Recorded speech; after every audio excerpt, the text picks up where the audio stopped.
Nuestra invitada piensa la enseñanza desde el aula y desde la investigación, con una especial atención por lo que ocurre en el momento en que una propuesta se vuelve experiencia de aprendizaje.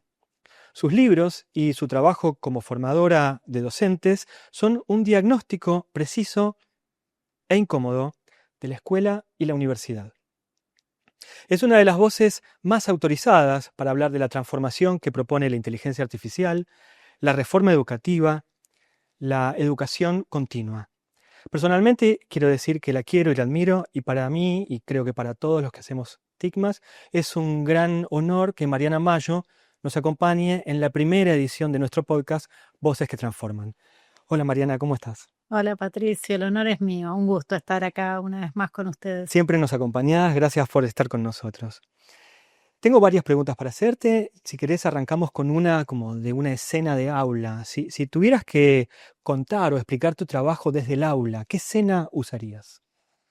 Una en la que estoy afuera del aula, porque en los últimos años y con toda esta búsqueda en términos de rediseño de qué es lo potente, especialmente desde el espacio de nuestra materia, educación y tecnologías, en la carrera de Ciencias de la Educación de la Facultad de Filosofía y Letras de la UBA, fuimos descubriendo que es posible generar experiencias, casi diría inolvidables, de esas que se te quedan pegadas, cuando rompes con los límites del aula en el buen sentido. Yo adoro estar en el aula, probablemente es el lugar en el que más me gusta estar en mi vida.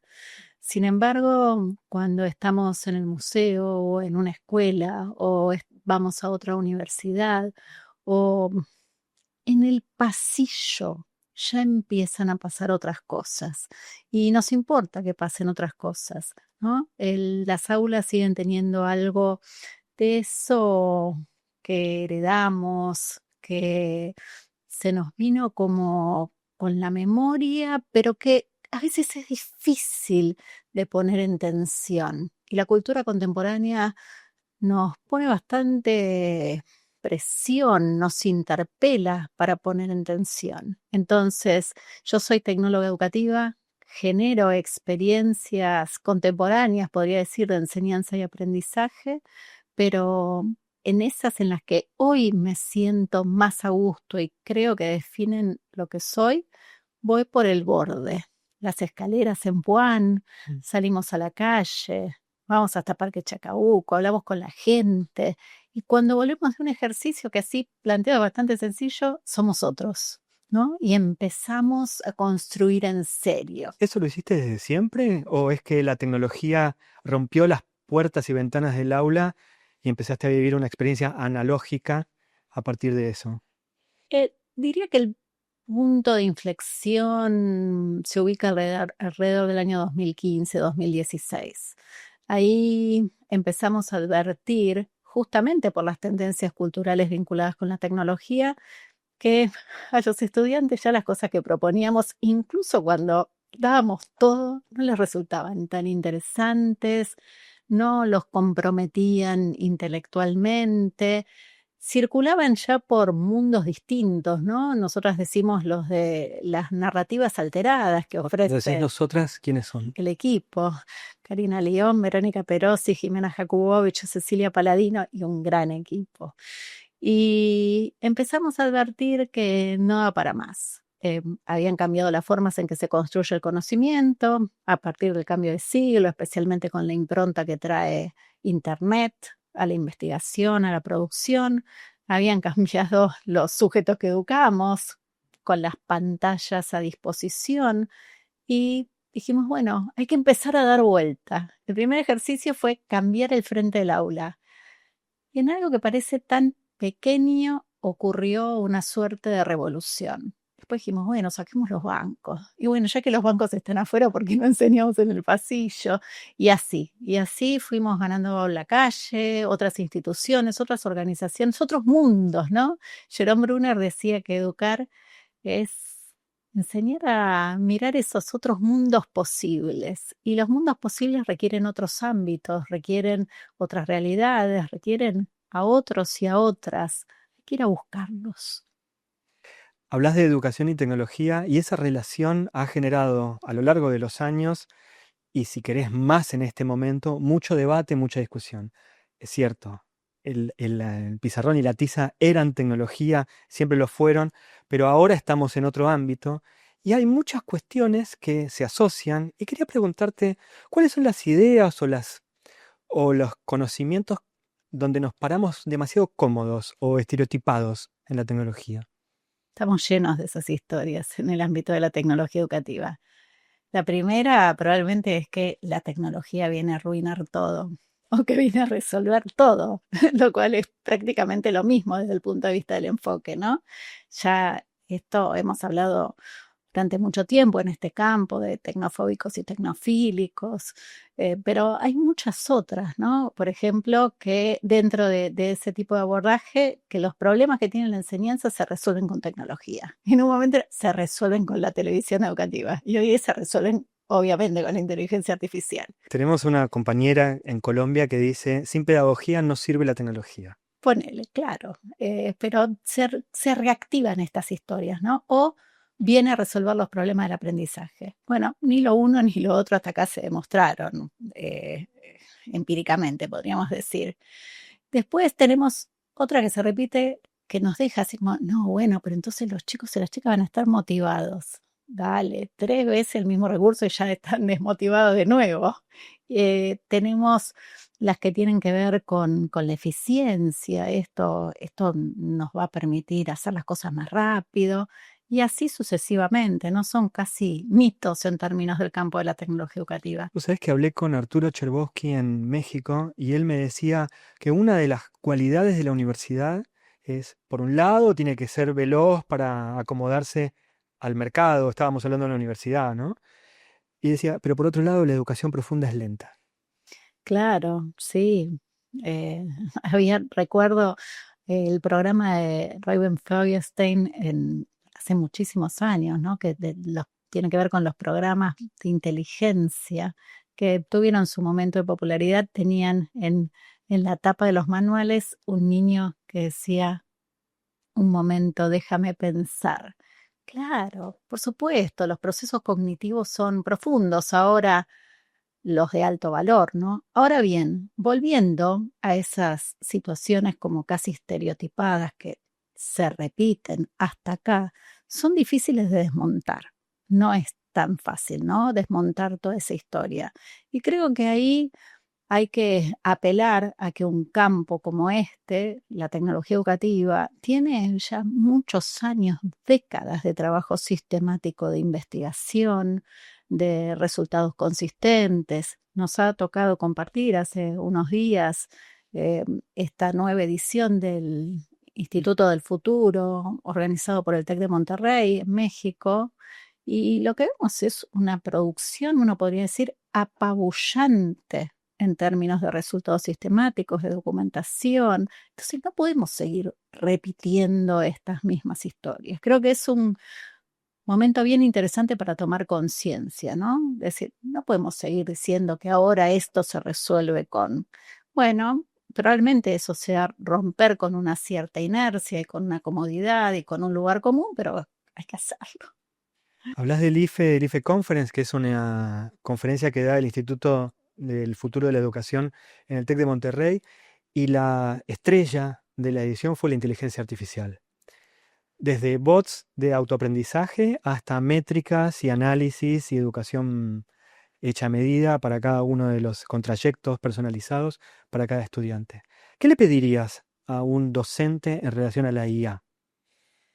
Lo primero es que entre en contacto pronto, que aprenda a usarla, que comprenda todos los desafíos que implica usarla, ¿no?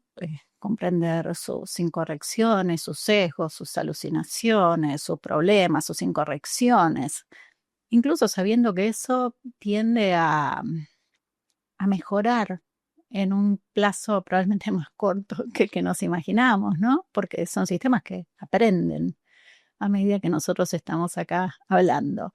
Lo primero que le pediría es esto, que entre en contacto. Yo cuando empecé a dedicarme a la tecnología educativa, era muy difícil vincular a docentes, por ejemplo, con el acceso a Internet, incluso crear una cuenta de correo electrónico, navegar el primer portal. Eso requería un esfuerzo gigante desde las políticas, desde las instituciones, desde las personas. Argentina tuvo su vanguardia con el portal Educar. Totalmente, pero con el portal existiendo, había que hacer mucho trabajo, eventos, materiales, capacitaciones, reuniones, para que los docentes supieran de su existencia y aprendieran a navegarlo, Patricio. O sea, estamos hablando, parece hace 3 siglos, no, eso fue hace relativamente poco, ¿no?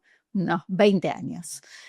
Em, con la inteligencia artificial, lo que ocurre, y me parece que acá tenemos una suerte de ventaja en términos comparativos, es que todos nuestros celulares hoy tienen versiones de inteligencia artificial a disposición, con los que ya estamos interactuando. No solo la inteligencia artificial que opera tras las redes sociales, no. Digo, cuando vos hoy entras a un buscador, te pregunta si querés que te conteste en modo AI. Entonces, ahí creo que hay una oportunidad muy interesante para la experimentación. Ahora, ¿qué está pasando al mismo tiempo? Que eso mismo está en manos de nuestros estudiantes, ¿no? Y ahí sí que hay un cambio tremendo en términos de la historia. Los estudiantes que tienen acceso a dispositivos, que tienen acceso a Internet de calidad, que no son todos, digámoslo, ¿no? Todavía tenemos deudas en materias de inclusión digital, pero la gran mayoría sí. Y eso hoy está teniendo un impacto, yo diría, demoledor sobre el sistema educativo.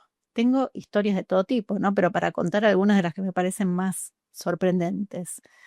Maestras de nivel inicial que dicen que frente a los ejercicios de aliento a la imaginación que son tan comunes en el nivel, y cuando decís, bueno, ¿cómo sería el mundo si fuera todo amarillo?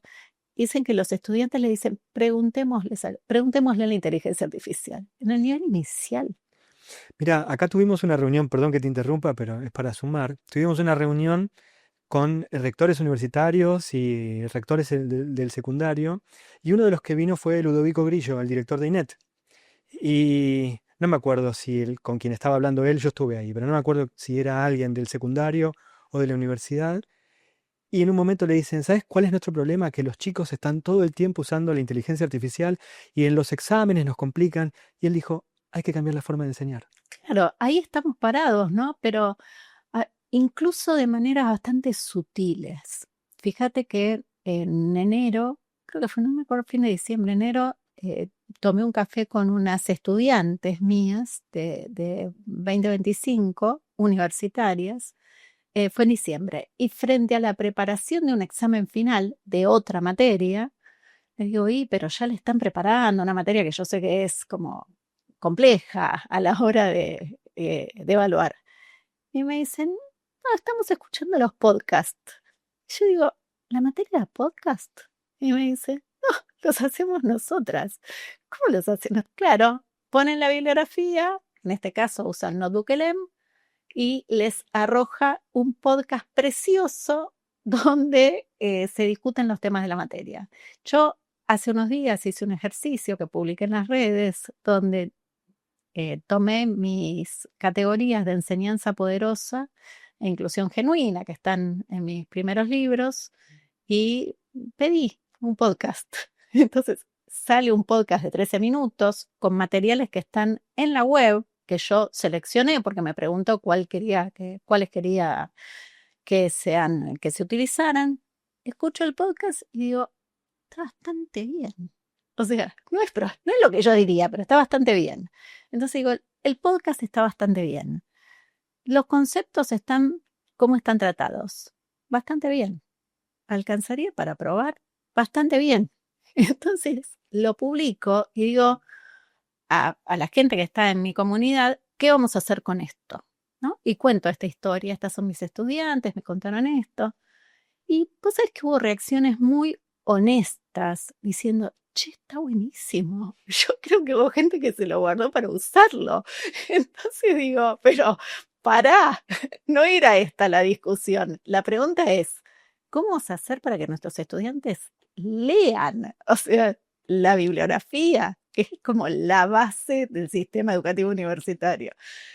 Y yo creo que estamos parados ahí, entonces volviendo a la pregunta, aprender a usarla, experimentar incluso en este tipo de ejercicios, ¿no? Bueno, reconocer que nuestros estudiantes están haciendo esto, preguntarles qué están haciendo, es básico, ¿no? Y de la experimentación, documentar y entender que hay cosas que pueden ser geniales y otras no.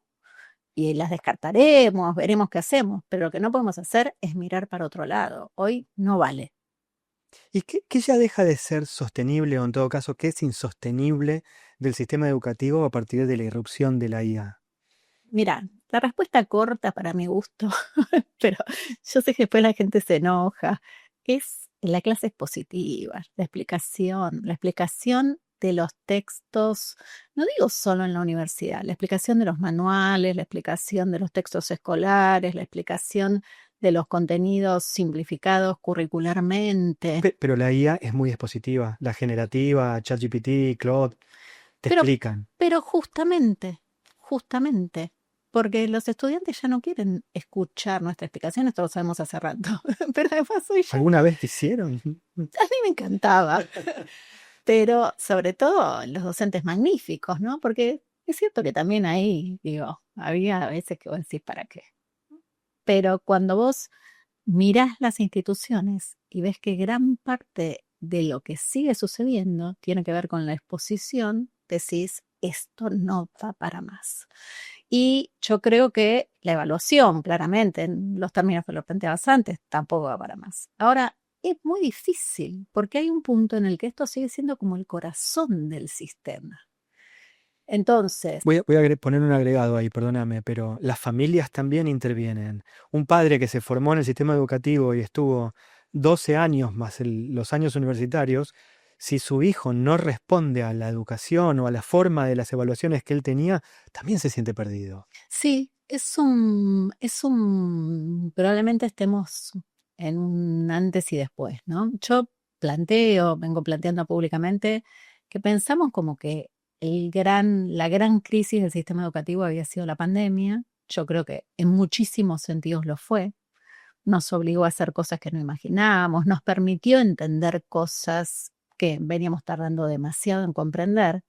Sin embargo, creo que esta es la disrupción más fuerte. Ahora, ¿hay salidas? Por supuesto que hay salidas, ¿no? Para mí, la vida del aula, el aula presencial, física, virtual, la que sea, tiene que tener hoy una apuesta de otro tipo, que es la construcción del conocimiento original, el desarrollo de intervenciones que tengan valor para la comunidad, las expresiones creativas en todas sus formas, incluidas las artísticas. Yo suelo plantear, el mundo está lleno de problemas sin resolver. ¿Sí? Que no alcanza el conocimiento acumulado en nuestra historia, ni siquiera para abordar. Entonces, ¿qué estamos enfrentando, para ponerla una de las más básicas? Una crisis ambiental que no sabemos ni por dónde entrarle. Bueno, ¿por qué no estamos todos trabajando con esto, ¿no? En el sistema educativo, planeando soluciones, analizando los problemas, mirando sus resonancias en las comunidades, generando alternativas, diseñando políticas, pensando en perspectiva de futuro. Claro, ahora, para el conocimiento acumulado, cuyas bases también tenemos que seguir comprendiendo, probablemente haya que encontrar caminos distintos, ¿no? Que tengan que ver con apelar a esta suerte de ecosistema distinto en el que la inteligencia artificial tal vez viene a darnos una mano incluso para resolver problemas que nunca tuvimos bien resueltos, ¿no? Como la comprensión profunda, qué sé yo. De nuevo, yo no creo que la tecnología traiga la solución, pero sí el rediseño de una propuesta que reconozca las tendencias culturales, que abren otros juegos. En una de las respuestas anteriores hablabas del chico que decía, déjame un momento para pensarlo. No estamos acostumbrados en la escuela a dar tiempo para pensar. Yo siempre digo que si estoy frente a un grupo de estudiantes y hay uno que está quieto y yo le pregunto, ¿qué estás haciendo? Estoy pensando, es probablemente yo lo saqué del aula, ¿no? Porque nosotros creemos que El pensamiento está con el lápiz, con la computadora. ¿Cómo hacemos para darnos ese tiempo? ¿Qué deberíamos hacer? Esto te lo pregunto como docente. ¿Qué deberíamos hacer como para entender que el pensamiento a veces no se expresa en una acción? Mira, creo que lo primero es dejar de sobresimplificar, ¿no? Lo primero, digo, yo creo que en definitiva, toda esta forma curricular que queda muy atada a lo expositivo, en muchos casos simplifica la complejidad del conocimiento. Yo creo que nosotros, y esa complejidad es la que te resuelve muy bien la inteligencia artificial. Te la resume, te hace una infografía, te crea un podcast, te la convierte en una actividad, te escribe un decálogo. ¿Qué le quieres pedir? Ahora, cuando hablamos de complejidad en serio, ¿sí?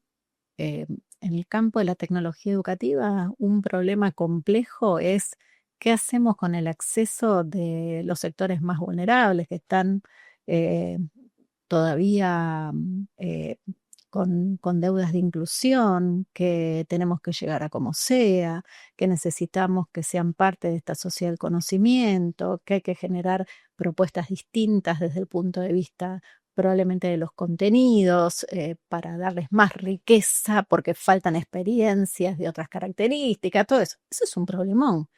Bueno, si yo pongo a mis estudiantes a trabajar con esto, lo más probable es que tengan que pasar horas y horas y horas pensando, ¿sí? Y va a estar bien que piensen, y además que interactúen con inteligencia artificial, y además se van a tener que tragar los libros, porque no es un problema de solución fácil, porque si lo fuera ya estaría resuelto. Entonces, todos los campos disciplinares tienen esa complejidad. Ahora, creo que hay algo interesante que se desprende de tu pregunta, Patricio, y creo que hasta acá no lo había pensado. Tal vez necesitemos pensar que esa complejidad es también hoy una cuestión para la educación básica, no solamente para la educación superior, ¿no? Y empezar a instalar esto, eh, que puede tener el aspecto de la resolución de problemas, del aprendizaje a través de retos, de los desafíos, de los casos, pero que en definitiva nos pone frente a lo que significa preguntarse en serio sobre lo que está pendiente y trabajar con eso como tema de la escuela. Ya estamos llegando casi al final del episodio de hoy, pero todas las preguntas que te hice hasta ahora creo que son preguntas que podríamos habernos hecho hace 5 o 10 años y podemos hacernos dentro de 5 o de 10. Hay también algo que tiene que ver con la coyuntura del país hoy, que es la reforma educativa. Desde fines del año pasado, ahora hubo un plazo en donde el Senado no estuvo trabajando, pero ahora vuelven a las sesiones. Se está trabajando sobre una reforma educativa, sobre la libertad educativa. Quería preguntarte si tuviste oportunidad de verla. ¿Qué te parece bueno? ¿Qué te parece preocupante en todo caso de esta nueva propuesta? Me preocupa todo. Lo que me parece muy importante es que haya debate sobre el tema, que haya un tremendo debate, porque hay muchos creemos que todavía la Ley de Educación Nacional tiene un análisis por ocurrir respecto de su implementación, respecto de las cosas que se hicieron, las que no se hicieron, las que funcionaron, las que no funcionaron. Entonces, entrar a un debate sobre una ley nueva, sin haber hecho todo ese trabajo profundo de análisis, de reconstrucción, me genera preocupación. Por otro lado, creo profundamente en la responsabilidad del Estado en materia educativa y creo que eso es algo que está puesto en jaque por el borrador del proyecto, no sé cómo. Em, y me parece muy interesante algo que sostuvo la flamante directora de Cultura y Educación de la provincia de Buenos Aires, nuestra queridísima colega Flavia Terisci, que dijo hace unos días en una nota en Infobae que el problema más serio que tiene el sistema educativo argentino sigue siendo la desigualdad, ¿no? Cuando vos mirás las series históricas, hay mucha gente que está muy interesada en las series históricas de la evaluación las evaluaciones nacionales, y, o sea, es tan clara la persistencia de las desigualdades en los lugares más vulnerables. Y hoy todos todos los años esperamos los resultados y vemos lo mismo. Entonces, la pregunta que plantea Flavia Terici y que suscribo es este proyecto, ¿qué viene a resolver de eso? Pareciera que no dialoga siquiera con eso. Entonces, mi pregunta es, ¿qué vamos a hacer con esto, ¿no? Con los problemas muy serios que tiene el sistema educativo? Más allá de ponerse en un punto de vista claramente político, ideológico, respecto de quién tiene que tener la responsabilidad. Yo tengo una posición tomada, ya sé quién quiero que tenga la responsabilidad, el Estado. Mariana, te hago la última pregunta, gracias por acompañarnos. En tus libros, desde Crianza Poderosa, bueno, todos los anteriores, Híbrida, hay un montón de cosas que has estado trabajando sobre la tecnología en el aula y hay una en particular que tiene que ver con esta vida anfibia, en todo caso, de la educación, en donde hay presencialidad y virtualidad. En la universidad es mucho más frecuente. En el secundario y en la primaria lo tuvimos en esas burbujas post pandemia. Pero la hibridez nunca se terminó de dar en ese nivel. ¿Se puede dar? ¿Qué aprendimos en todo caso de esa virtualidad para sostenerlo en el aula? Aprendimos muchísimo. Para mí, lo más importante es que aprendimos que se puede enseñar en condiciones alteradas, tensionando el espacio, estar afuera, tensionando el tiempo. Hay múltiples maneras de entender el tiempo escolar. En general, hay una que es hegemónica, pero hay muchas otras. Por ejemplo, las que elogian la lentitud serían algunas para pensar. Entendimos que el currículum se puede y corresponde priorizarlo cuando uno quiere hacer proyectos de profundidad, transformadores. Aprendimos que la evaluación es bastante banal en un punto cuando tiene que ver con la repetición y sin control físico directo. Aprendimos que podemos co-crear en las redes, que los docentes pueden generar propuestas codiseñadas. eh, Cuando venimos de mucha tradición de trabajo muy solitario en un punto, aprendimos muchísimo. Pero más allá de lo que aprendimos, yo lo que señalaría, Patricio, es que nosotros salimos de la pandemia entendiendo que somos híbridos, ¿no? Que ya no es una decisión, porque, como dijo Arico, se escribió hace un tiempo, el mundo es físico y real al mismo tiempo. Esa es la revolución mental de esta época. Cuando nosotros nos reconocemos como híbridos, lo que tenemos que hacer es generar prácticas de la enseñanza que estén a la altura. Y creo que más allá de nuestras decisiones, que a veces tardan, eh, esto nos están hibridando los estudiantes. Cada vez que deciden que estudian con una aplicación, que usan la inteligencia artificial, porque eso es físico y virtual al mismo tiempo. Nos están hibridando de hecho. Ahora, una cosa es reconocer esto como fenómeno cultural y otra cosa es pensar que esto puede tener una connotación en términos de lo que es la regularización de la asistencia presencial. Eso ya corresponde a los regímenes académicos. Y creo que ha habido avances en términos de replanteos que tienen que ver con el régimen académico en las diferentes provincias y creo que se está como cocinando algo interesante. Ahora bien, no quiero dejar de mencionar esto. En un mundo que indefectiblemente tiende a ser más artificial, nada hace suponer lo contrario, a menos que haya una catástrofe, que esperemos que no. Lo más humano que nos va quedando es el cuerpo, nuestro cuerpo. El cuerpo en movimiento, el cuerpo performando, el cuerpo amoroso, el cuerpo afectivo y el cuerpo inscripto en el territorio, en el espacio físico. Entonces, yo que digo, vengo abanderada, por decirlo de alguna manera, con la hibridación desde hace bastante tiempo, creo que este es un momento muy importante para estar con una inscripción muy clara del cuerpo en las experiencias educativas que ofrezcamos, en las instituciones, en el territorio, y que balanceemos la artificialidad creciente, porque en definitiva es el rescate de nuestra humanidad. Lo más humano que nos queda es el cuerpo.